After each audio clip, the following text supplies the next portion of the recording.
The baby's cry pierced the still morning air like a jagged blade tearing through flesh, wrenching Ezekiel Thorne out of his thoughts and making his heart jolt against his ribcage like a panicked animal. For 3 long years, the only sounds that had filled these empty prairies were the wind's whisper, the distant rumble of trains, and the silence that followed him like a shadow since Margaret's death. But this cry, raw, desperate, unmistakably human, slammed into him with the force of memory and dread. He dropped his shovel without thinking, boots pounding over the brittle grass, stumbling once as he cleared the fence and sprinted toward the railroad tracks. The sound rose and fell like a wail from another world, filled with such aching need that it hollowed out his chest. Something primal guided him now. Not logic, not thought, just an instinct he hadn't felt in years. As he ran, his mind raced with impossible thoughts. Who would abandon a baby out here, in the middle of nowhere? And why did that cry sound like a voice calling directly to him? He skidded to a stop beside the tracks, breath ragged, eyes darting wildly until they landed on it, a tiny, fragile bundle lying between the steel rails, motionless except for the twitch of one flailing arm. Torn fabric barely shielded the child from the morning chill, and the wind tugged at the cloth like death's fingers. The sight rooted Ezekiel in place, horror rising in his throat like bile. A baby, no more than a few months old. The infant's cries weren't loud now, they were strangled, spent, like it had been screaming for hours and the world hadn't answered. The rails were cold beneath the bundle, and the sky above stretched vast and indifferent. He approached slowly, heart pounding harder than when he'd lost Margaret, unsure if the child was even alive. Then it let out a trembling sob that cracked his soul. No one should have been able to find a baby out here, and yet here it was alone, exposed, as if someone had left it to die or to be found by the one man least prepared to carry the weight it brought. As Ezekiel knelt beside the child and gently peeled back the rough fabric, his heart lurched into his throat and stayed there. His hands calloused, trembling froze in place as his eyes locked onto a glint of silver nestled against the baby's tiny chest. A locket. Not just any locket, her locket. The same one he had fastened around Margaret's neck the day they laid her to rest. His pulse roared in his ears as he reached out and lifted the locket with 2 fingers, reverent, terrified. The engraving hadn't faded the intertwining initials. E and M still danced together like vines, unchanged by time. He had kissed that locket one last time before closing the casket, buried it with her, sealed it in the earth. And yet here it was, warm, real, resting against the skin of a baby who shouldn't exist. His vision blurred with confusion and the sting of disbelief. And for a moment, the prairie disappeared, and all he could see was the curve of Margaret's throat, where that locket once lay, how it caught the morning sun. Just like now. His breath came in shallow, uneven gasps as the weight of what he was seeing began to crush down on him. That locket had been Margaret's favorite, a wedding gift he'd saved for months to afford, and the last thing he had to give her when she died. He remembered the way her fingers had curled around it in her final hours, how he'd unclasped it gently before the undertaker arrived, whispering that it would stay with her forever, a symbol of the love they had shared and the life they never got to finish. The memory of the funeral surged like a wave mud sticking to his boots as they lowered her into the ground, the sky as gray as his spirit, and the emptiness that followed him home like a ghost. And now, impossibly, that same token of love was around the neck of a child that fate had dumped onto his doorstep like some cruel joke. His hands shook as he gathered the baby closer, not understanding, not ready. The grief he'd buried with Margaret cracked wide open inside him, raw and blinding. And this time it came with questions no grave could silence, just as his thoughts threatened to drown him. The baby stirred in his arms, letting out a quiet hiccup of breath and blinking slowly. Then, with a calm that felt ancient and eerie, the child looked directly at him, not past him, not through him, at him, and Ezekiel froze again, not because of fear, but because of recognition. The baby's eyes were gray, not blue, not brown, but the precise color of storm clouds rolling over the prairie just before the sky opened up. Margaret's eyes, her exact shade, the kind that saw through pretenses and softened when she laughed. The eyes that once looked at him from across the dinner table, filled with unspoken forgiveness and quiet longing. It made no sense this child couldn't possibly be connected to Margaret, not in any way that followed the laws of God or man. And yet, as those tiny eyes held his, Ezekiel felt something deep within him crack. As if this child had reached into the hollow space grief had carved inside him and dared to fill it with something terrifying hope. The thought slammed into Ezekiel's mind with brutal force. Grave robbers. For a moment, it seemed the only logical explanation, but logic had no place in what he was holding, what he was seeing. He had visited Margaret's grave just last month, as he did every month without fail. The stone was untouched, the earth undisturbed, the weeds he pulled still slow to return. He had knelt by her headstone in the silence of dawn, spoken to her the way a man speaks to the wind when no one else listens. He had even brushed snow from her name with trembling fingers, whispering apologies too late for the living. That grave was sacred, still, closed. There were no signs of tampering, no overturned soil, no broken markers, no footprints where none should be. No one had been there but him.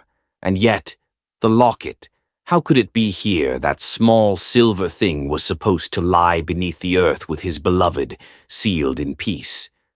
But here it was, alive again, carried by a child who couldn't possibly understand the ghost she bore. His hands gripped the child tighter as realization struck like a thunderclap through fog.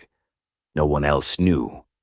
That locket, its inscription, its meaning, they had been a secret shared only between him and Margaret. Not even the preacher who led the funeral, nor the undertaker who closed the casket, had seen the final kiss he pressed against the silver heart before letting go. Margaret had worn it every day, never took it off, called it her anchor. And Ezekiel had made a promise, silent and sacred, to let it go with her. They'd never spoken to others of it. No visiting neighbor had asked about it. No photograph captured it clearly. It was a piece of their private world, one no one else was supposed to touch. So how could this child be wearing it now? The impossibility of it carved a deeper fear inside him than he'd ever known. Because if no one else knew, then this wasn't theft. This was something far worse. This was a message. Ezekiel scanned the horizon, sweat cold on his brow despite the morning sun. Nothing. The prairie lay stretched in every direction, flat and wide like a held breath. The railroad tracks ran straight into the haze, and his modest ranch house sat solitary in the distance. Not a chimney smoking, not a fence creaking. No boot prints but his. No rustle of nearby movement. Whoever left the child, if they were ever real, was long gone or never meant to be seen. The thought made the air feel thinner in his lungs. Out here, sound traveled. You could hear a cough a mile off, a horse's snort, a wagon's creak, even the cry of a hawk. But there was nothing. Just wind whispering through dry grass, no campfire smoke, no horse dung, no displaced rocks. Someone had placed the baby here with surgical precision, timed for discovery but cloaked in vanishing. It wasn't abandonment, it was delivery. And that terrified him more than anything else. The baby's tiny hand reached out instinctively, fingers no thicker than matchsticks wrapping around his thumb, with a surprising grip. That simple contact, so small, so natural, hit Ezekiel harder than any bullet ever could. Something deep within him, something scarred and numb since the day Margaret died, cracked open without warning. The warmth of that little touch traveled up his arm and lodged itself in his chest, squeezing tighter than grief. He hadn't held a child since, well, ever. He and Margaret had tried, prayed, waited, suffered. And every month of disappointment had chipped away at something vital in them. Now, out of nowhere, a child was here, clinging to him as if he were the only steady thing in the universe. It didn't matter that he didn't understand it, that this child came with a locket from the dead and questions too dark to face. What mattered, what screamed louder than logic, was that she needed him, and that terrified him more than being alone ever had. With stiff legs and arms gone heavy with meaning, Ezekiel turned back toward the ranch house. The baby nestled against his chest now, no longer crying, only breathing in soft, steady puffs. The weight of her was strange, too light to be real, yet somehow heavier than guilt itself. Every step he took stirred a new question. Who left her? Why here? Why now? Why Margaret's locket? Why those storm-colored eyes? The land around him offered no answers, only the same empty silence it had given him for years. As he crossed the yard, his boots thudded against the boards of the porch, each footfall echoing louder in his ears. When he opened the door and stepped inside, the stillness of the house swallowed him whole. This place had been a tomb since Margaret's passing, quiet, cold, untouched. But now it held something fragile and demanding, something that pulsed with life and mystery. He didn't know what the baby was, or who had sent her. But he knew this: she had shattered the quiet he'd built like armor, and nothing would ever be the same again. As Ezekiel laid the baby gently on the patched-up cot near the fireplace, something fluttered loose from the folds of the blanket, just a scrap of paper, no larger than a dollar bill, brittle at the edges, stained with time and the faint scent of smoke. He bent down to retrieve it, not expecting anything more than a torn remnant of cloth. But as he turned it over, his breath hitched. Written in a shaky, almost frantic hand were 4 words, etched in faded black ink, like a warning whispered across dimensions. She knows the truth. He stared at it, heart clenching, skin crawling. The handwriting looked unfamiliar, uneven, desperate, but there was no mistaking the deliberate nature of the message. It wasn't meant to be poetic. It was meant to shake, and it did. He read it again, and again, and again. She knows the truth. His hand trembled as he held the note up to the light. Who was she, and what truth could possibly connect a dead woman, a locket, and a crying child wrapped in mystery? The note throbbed in his hand like a pulse, and suddenly he was no longer in the room. He was back by Margaret's bedside, 3 winters ago, her face pale and slick with fever, her eyes glassy but not empty. She had tried to speak, then he remembered that clearly now, clearer than he wanted. She gripped his hand with fingers like ice and whispered things he couldn't quite understand, words jumbled by the fever, or maybe by guilt. Her lips had moved with urgency, but the sickness stole her voice. I need to tell you something, she had rasped once, before the coughing took over.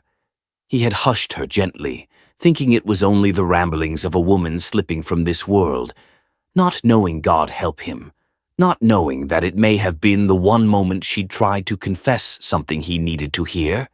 What if this note, these words, were what Margaret had died trying to say? What if the truth had been circling him this whole time, and he'd just never dared to look it in the eye? She knows the truth. The phrase dug deep, worming its way into the cracks of his thoughts like water freezing into ice. It repeated itself in his mind with a cadence that felt more like a chant than a sentence accusatory, relentless, echoing through his skull like the tolling of a funeral bell. He folded the note, then unfolded it again, staring at the 4 words as if they might rearrange themselves into a kinder message. They didn't. The words carried weight, as if soaked in meaning, as if dipped in blood. He felt Margaret's presence now, not just in memory, but in the room. The locket, the child. The note, it was as if the dead had reached out through time and distance, forcing him to see something he had spent 3 years burying. Each time he looked away, the phrase repeated louder. He could almost hear it in Margaret's voice, rasping through the final haze of her illness.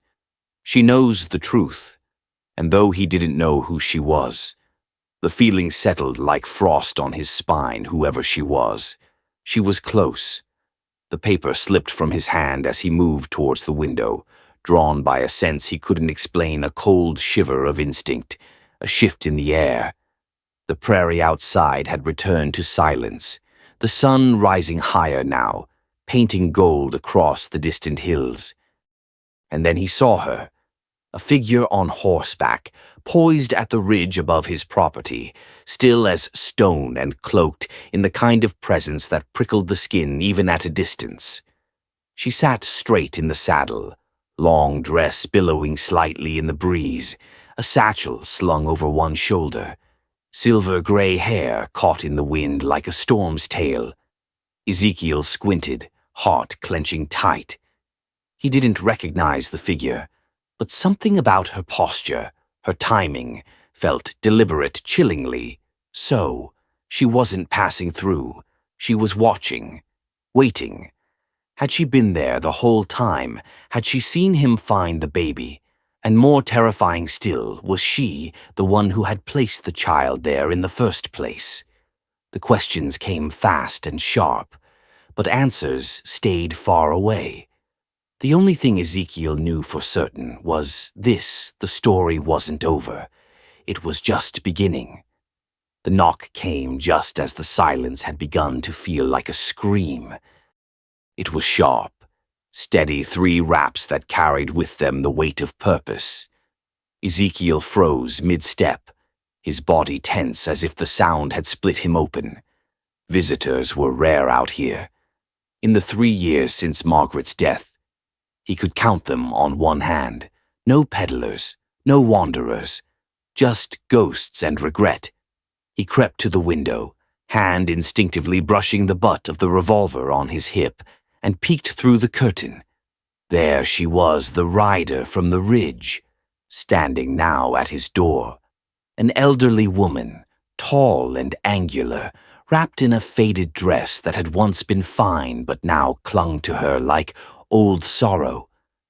Her silver hair was pulled into a severe bun, and her face lined like the land-held eyes that didn't waver, didn't soften. They weren't cruel exactly, but they were piercing. She wasn't just visiting. She was meant to be here. And Ezekiel felt it in his bones. This woman had come not with pleasantries, but with reckoning. He opened the door only part way, keeping his body square in the frame, shielding the baby now sleeping in the crate behind him. The woman didn't ask to enter. She didn't glance past him or smile in that polite, uncertain way strangers often do. Instead, she spoke with a voice dry as the prairie wind and twice as cutting. "Mr. Thorne," she said, like it was a name she'd practiced. "I believe you found something that belongs to me." He didn't answer, just stared. Her expression didn't flicker. "The child," she continued, "and more importantly, the locket she's wearing." The words hit him like a physical blow. His throat went dry. She knew, somehow, impossibly, She knew about the silver heart around the baby's neck, the one he had buried with Margaret. "I don't know what you're talking about," he said quietly, but even to his own ears, the lie sounded thin. The woman tilted her head slightly, studying him like a hawk watching a wounded animal. And something about the way she stood calm, certain, made it clear she wasn't here to ask. She was here to take. His mind reeled. The locket had been private, sacred. He had never spoken of it to another soul. The only ones who ever touched it were him and Margaret, and she had taken it with her to the grave, or so he believed. That someone this stranger could mention it with such precision, such casual certainty, made his stomach twist. Had she dug up the grave herself? Had she been watching all along, from some dark corner of the past? The possibilities churned in his brain like a river in flood. But none of them made sense, not unless she had been part of Margaret's life in ways he never knew. "How do you know about that locket?" he asked, his voice lower now, rough with something between fear and fury. The woman only smiled, a thin, humorless expression that never touched her eyes. "Because," she said softly, "your wife wasn't the only one who kept secrets. Mr. Thorne." The room felt smaller suddenly. The weight of everything, his grief, the child, the ghost of Margaret's past pressed in around him. And still, the woman stood, waiting. She stepped closer, just a fraction, enough to make Ezekiel instinctively rest his hand on the doorframe's solid wood between them. Her gaze flicked briefly to the cradle behind him, then back to his face. "Margaret and I," she said slowly, "had many conversations before she passed. Long ones, honest ones." Ezekiel's mouth went dry. The implication hit like a hammer. "You were with her." His voice cracked. "You were there when she died." The woman's expression shifted, something softer, sadder. Almost mournful passed through her eyes before hardening again. "Not the whole time," she said, "but enough. Enough to hear what she truly feared. Enough to know what she couldn't bring herself to tell you." The room seemed to tilt. Ezekiel's grip on the door tightened. He had been with Margaret every day during that final week, every agonizing hour as the fever burned her up. But there had been moments, brief, helpless moments when he'd left her side, to fetch firewood, to pray, to rest. Had someone slipped in during that silence? Had Margaret called for help, not from him but from this stranger? The fire crackled softly behind him, and the baby stirred, letting out a sigh. Ezekiel glanced back, then forward again at the woman who now seemed less like an intruder and more like a shadow from Margaret's past, come to collect what was left behind. His instincts screamed to keep her out, but his heart, beaten and exhausted, craved answers more than safety. He stepped aside slowly, never taking his hand off the pistol at his waist. The woman nodded once, stepped over the threshold, and entered like she'd done it 100 times. Her eyes scanned the room with a kind of knowing pausing on the mantel, the hearth, the worn rocking chair. "You've changed things," she murmured, running a finger across the dusty ledge. "Margaret always kept wildflowers here, said they reminded her of Missouri." Ezekiel's blood turned to ice. Margaret had never mentioned Missouri. Never once. She claimed she was born in Colorado territory. The lie struck him like a slap, but the woman's face didn't change. She sat in the old rocker, the one that creaked just like Margaret used to, and waited for the past to catch up. From the folds of her worn satchel, the woman drew a yellowed envelope with trembling hands, its edges frayed by time, its surface soft and creased like something too painful to hold for long. She offered it to Ezekiel with solemnity, as though handing him the final breath of a ghost. "She wrote this 3 days before she died," the woman said softly. Had the preacher's boy deliver it to me. Ezekiel stared at the envelope, unable to move.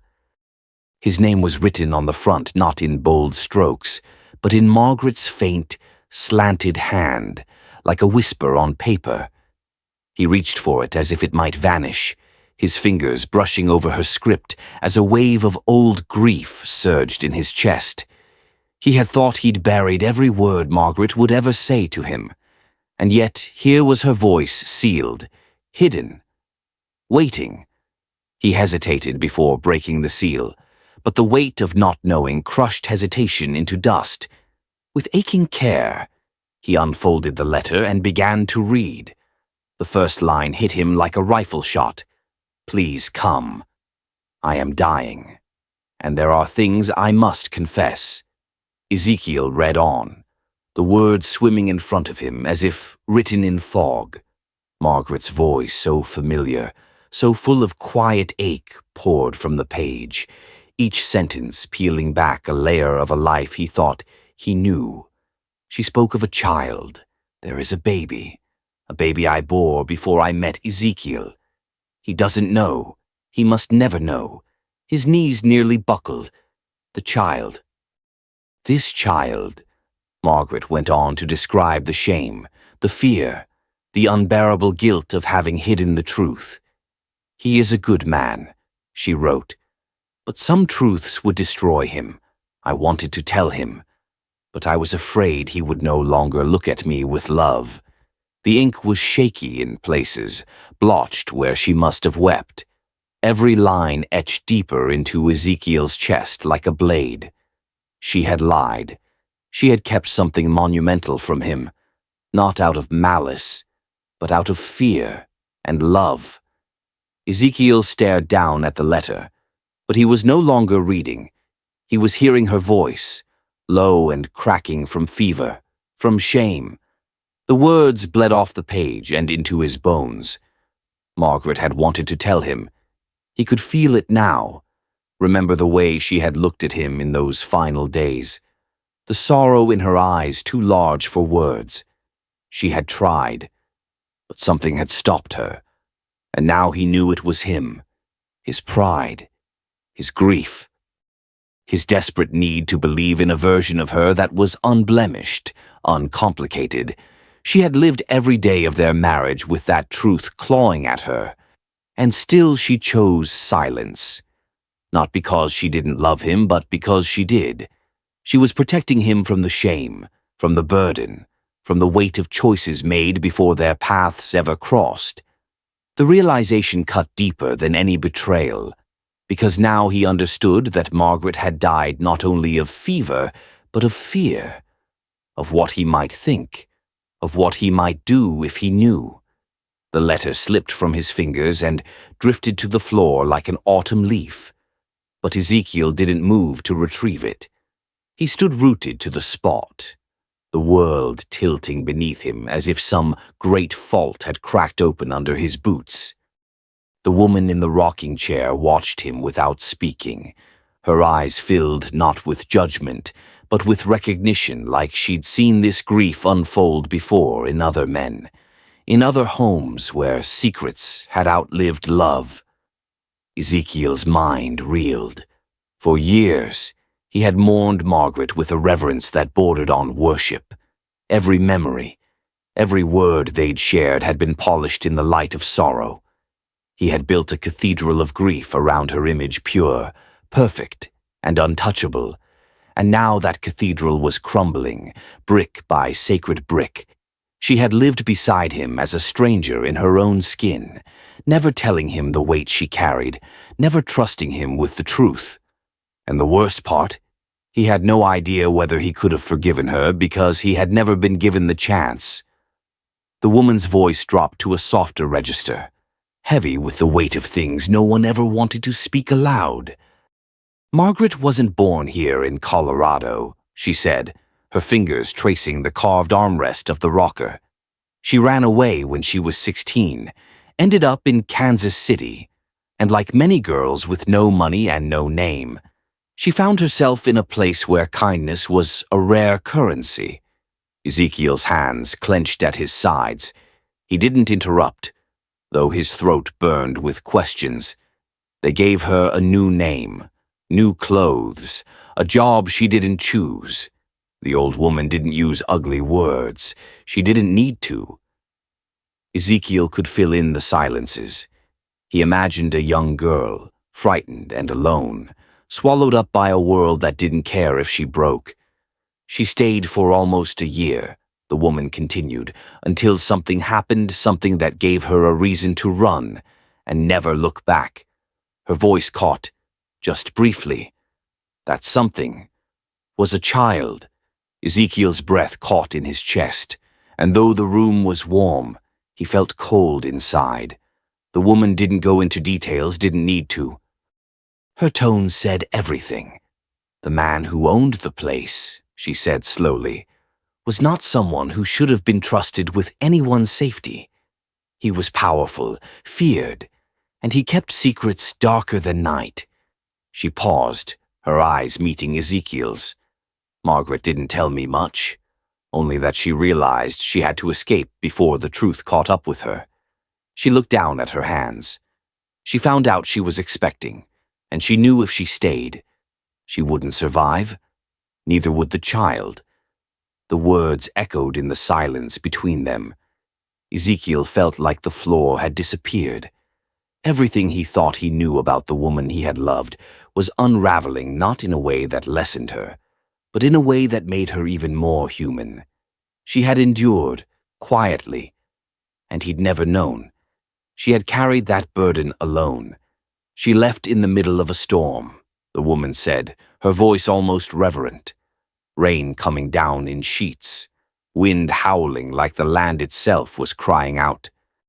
Margaret slipped away while the others were asleep, taking nothing but the clothes on her back and a silver locket pressed tight to her chest. Ezekiel pictured it, the young version of his wife, soaked and shivering, clinging to hope as she ran into the night with a secret growing inside her. She made it as far as a small ranch just outside the city. A couple lived there, Reverend and Mrs. Weatherby, missionaries. They took in women who had nowhere else to go. Her gaze softened. They didn't ask questions. They gave her shelter, food, and kindness. And when the time came, they helped her bring a baby girl into the world. Ezekiel turned away, overcome. He had always thought Margaret's past began the day they met. But now he saw the truth. She had lived a whole other life before him, one filled with struggle, with sacrifice, and with choices made in the dark. She stayed with them for a few months. The woman went on, but she was broken in more ways than one. She didn't know how to be a mother, not after what she'd been through. And when she left, she asked the Weatherbys to raise the child as their own. Her voice trembled now, the mask cracking. Margaret wanted to start over. She changed her name, moved west, and buried that chapter so deep it nearly disappeared. Ezekiel's heart pounded in his ears. He had always wondered why Margaret never spoke of her childhood, her family, her beginnings. Now he understood. She met you not long after, the woman said. You gave her peace, safety. She loved you. Ezekiel, I want you to know that, but she also lived in fear every day that her past would catch up to her. Ezekiel's mouth was dry. He felt like a man walking through the ruins of a house he once thought was whole, now seeing the cracks that had always been there, hidden under the paint of love. The woman's eyes turned glassy as she finished her story. The Weatherbys passed away last week, one after the other. Some say it was the fever. Others say it was grief. They were good people, quiet, faithful, and they kept their promise to Margaret for over 3 years. She reached into her satchel again and held up the baby's blanket. Before they died, they wrapped her in this, placed the locket around her neck, and left her where they knew she'd be found. Her voice cracked. They heard about the man who lived alone by the tracks, the man who had lost his wife and still talked to her at her grave. Ezekiel stared down at the baby now sleeping peacefully beside the hearth. They knew you were the only one Margaret would have trusted. The woman whispered, "That child is here because Margaret wanted her to be, because the people who loved her knew you would protect what she couldn't." Ezekiel felt a tear slide down his cheek, unbidden. The baby wasn't a burden. She was Margaret's final request. The room had fallen so quiet, Ezekiel could hear the soft breath of the baby rising and falling near the fire. But the words Ruth spoke next shattered that stillness like glass beneath a hammer. "Margaret didn't die from the fever," she said, her voice tight with old fury. "She was given something that made her sick slowly, quietly, something that took her from you before her time." Ezekiel's breath caught, and his vision dimmed at the edges. He wanted to argue, to deny it, to cling to the memory of holding her hand as her strength faded, but in his bones, something twisted and whispered that it was true. The man responsible, Ruth continued, was someone from her past, a man named Silas Creed. He found her. He never forgot. Ezekiel backed away a step, as if the name itself had struck him. He had always blamed himself for not saving Margaret. Now that blame had a face, and that face was coming back to finish what it started. Ruth's hands clenched in her lap, knuckles pale. "Silas isn't coming for revenge," she said. "He's coming for something else. Something Margaret took from him, something he wants badly enough to cross half the territory to retrieve." Ezekiel frowned. What could she possibly have taken? The older woman looked him dead in the eye. Evidence, information, secrets that could ruin him and the men he worked for. She reached for the blanket again, the same one the baby had been wrapped in. Margaret hid those secrets in this, sewn into the lining. Names, numbers, things no one else was ever supposed to see. Ezekiel's stomach dropped. The baby hadn't just been left for him to protect. She carried the very reason Margaret was no longer alive. "He doesn't just want her," Ruth whispered. "He needs her. Because without her, he can't find what he's after." The air felt heavier now, like the weight of justice and vengeance had settled across the room. Ezekiel moved quickly, lifting the blanket with sudden urgency, his fingers running along the inside seams. He found it barely noticeable, unless you knew where to look. A thin layer stitched into the fabric, hardened slightly with something tucked inside. He carefully opened it, revealing a folded packet of brittle paper, filled with Margaret's careful handwriting and what looked like ledger entries, initials, and notations. "These are accounts," he murmured. "Dates, routes, payments." Ruth nodded. Margaret cleaned his office. She memorized what she could, copied what she dared. He never suspected her. Ezekiel felt a wave of admiration and heartbreak crash together. His wife, gentle, quiet Margaret, had risked everything to stop a man who ruined lives. And now the child beside him wasn't just her daughter. She was carrying the evidence that could expose it all. The truth was no longer buried. It was breathing, wrapped in wool and innocence, and now it had a target on its back. The ground trembled before the sound reached them. Hoofbeats measured, deliberate, coming from the north. Ezekiel moved to the window, heart in his throat. 3 riders, dressed in dusters, moving in formation. The one in front rode a black horse, his posture straight and commanding, like someone used to getting what he wanted. "That's him," Ruth said, her voice like a dry whisper. Silas Creed. Ezekiel felt every muscle in his body go taut. The man who had haunted Margaret's past was now riding straight into his present, and he wasn't alone. The 2 riders flanked him like wolves, no doubt skilled, armed, and paid well to finish the job. Ezekiel stepped back from the window and looked at Ruth. "We don't have much time," he said. The baby began to stir again, sensing the tension. The wind picked up outside, sweeping the prairie with the kind of chill that didn't come from weather, but from fate arriving on horseback. He crossed the room in long, purposeful strides and opened the gun cabinet.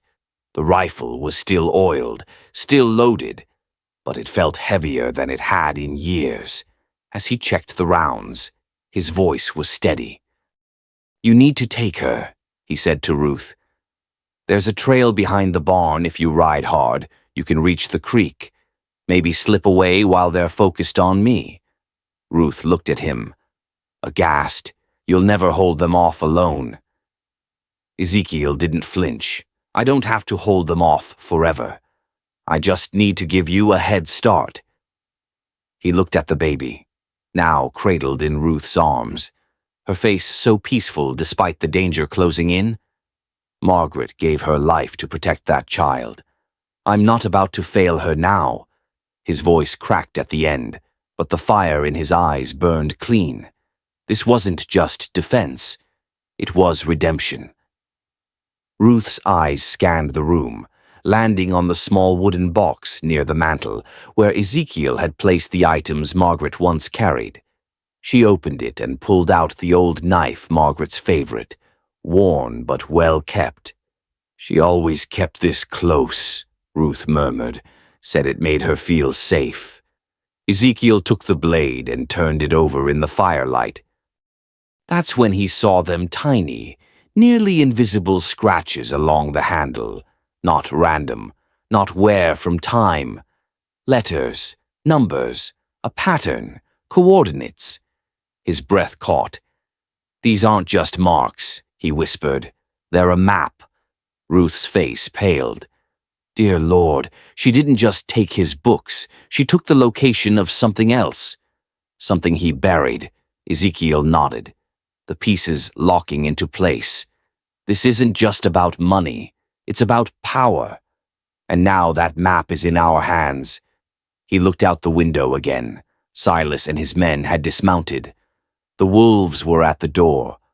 But now, Ezekiel had something Silas needed, and he'd use that leverage or die trying. The wind outside howled like it had a voice of its own, but Ezekiel's words were louder. He stepped to the window, rifle in one hand, the old knife in the other. "Silas," he shouted, his voice echoing across the open yard. "I know about the gold, and I know what you're really after." The men outside paused. He saw Silas stiffen, his head snapping toward the house like a predator catching the scent of prey. "You need this knife to find it," Ezekiel continued, "and right now, it's in my hand." Silence fell over the prairie like a held breath. Then, a low, cruel laugh. "Smart girl," Silas called back, his tone laced with grudging respect. "Even in death, she causes trouble." But there was no amusement in his eyes, only calculation, only greed. Ezekiel saw it then. He'd hit a nerve. This wasn't just about revenge, it was about something bigger. The moment of distraction was his only edge, the only way to make this fight more than a suicide mission. The first shot rang out like thunder cracking open the morning. Ezekiel fired from the window, the rifle jerking in his hands as the recoil slammed into his shoulder. One of Silas's men staggered back, wounded but not down. Return fire splintered the wooden frame, sending shards flying. "Go." Ezekiel barked at Ruth, who was already clutching the baby and the knife. She nodded once, her face grim with resolve. "Take the back way straight to the creek bed," he added. She didn't argue.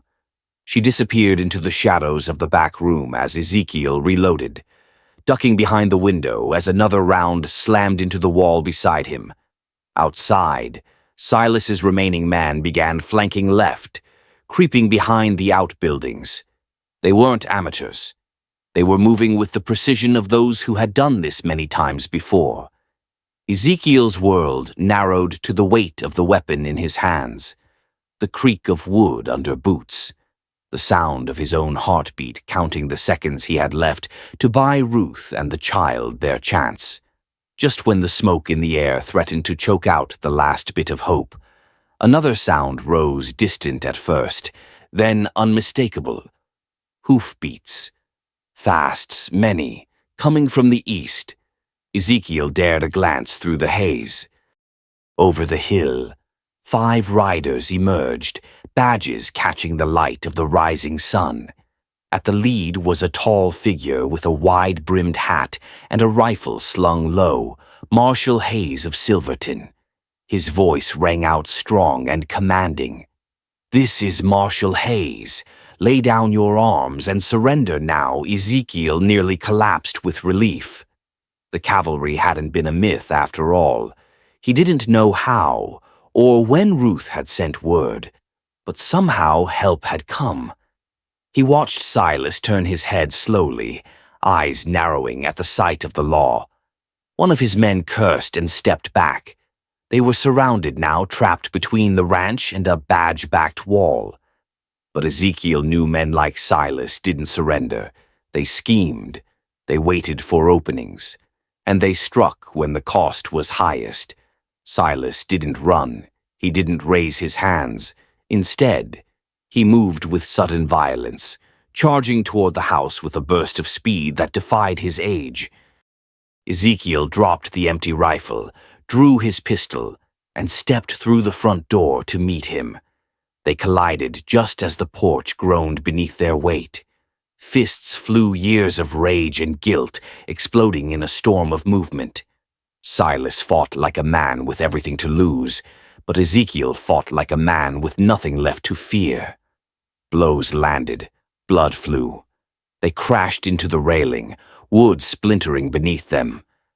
"Where are the coordinates?" Silas snarled, his grip tightening around Ezekiel's collar.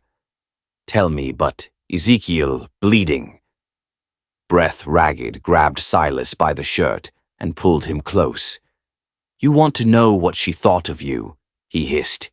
"She left you a message." From behind him, Ruth stepped forward, holding the knife like an offering to justice. As the dust settled and the roar of conflict dimmed, Ruth stepped out from the smoke-filled doorway with the child clutched tightly in one arm, and in the other, the blade Margaret had once carried. Her face was streaked with soot and tears, but her posture was unshaken like a sentinel delivering both truth and salvation. The baby whimpered softly, curling into her shoulder, innocent and unaware of how close the storm had come. Marshal Hayes approached, his eyes locking onto the knife, then narrowing as he noticed the fine etchings along the handle. "Let me see that," he said, taking the blade gently from Ruth's trembling fingers. He turned it in the sunlight. Along the hilt were not just coordinates, but something else. Tiny letters, barely visible, etched with care and purpose. "Justice will find you. M." The marshal's gaze lifted towards Silas, now restrained by deputies. "Well," he said quietly, "seems she kept her word." And for the first time, Ezekiel saw Silas's confidence break. The chains clinked as they were fastened tight around Silas's wrists. He didn't struggle now, didn't speak. Whatever power he had wielded, whatever shadow he had cast, was fading beneath the weight of truth. Marshal Hayes nodded to his deputies. "Silas Creed, you're under arrest for conspiracy, unlawful dealings, and the unlawful death of Margaret Thorne." The man flinched only slightly at her name. Ezekiel stood back, blood on his shirt, eyes hollow yet burning with something new, something steady. He looked at the blade again, at Margaret's message, carved with the precision of someone who knew time was short. "She left that for you," Ezekiel murmured, "so that, even in the end, you'd know you didn't win." Silas's jaw clenched, but he said nothing. He looked away, not at the lawmen, Not at Ezekiel, but at the child in Ruth's arms, his expression unreadable. Whatever he saw there, it wasn't his to claim, not anymore. As the riders vanished into the horizon with Silas in tow, the fire-blackened house behind them still smoldered. But Ezekiel didn't look back.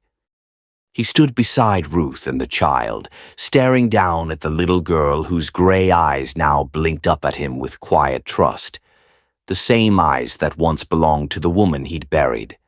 The same eyes that now looked to him for something he wasn't sure he still had hope. "What happens now?" Ruth asked gently. Ezekiel didn't answer right away. He crouched beside the baby and touched her tiny hand. She gripped his finger without hesitation. He smiled, tired, broken, but genuine. "Now she comes home," he said softly. "Margaret wanted me to raise her. That's exactly what I'm going to do." Ruth nodded, her eyes wet. "And the gold? Let the government have it," he said, eyes never leaving the child. "I've got something far more valuable right here." And as the sun rose over the prairie, painting the world in gold and ash, Ezekiel Thorne held his daughter close, not by blood, but by promise, by love, by the memory of a woman who had kept the truth alive until justice found its way home.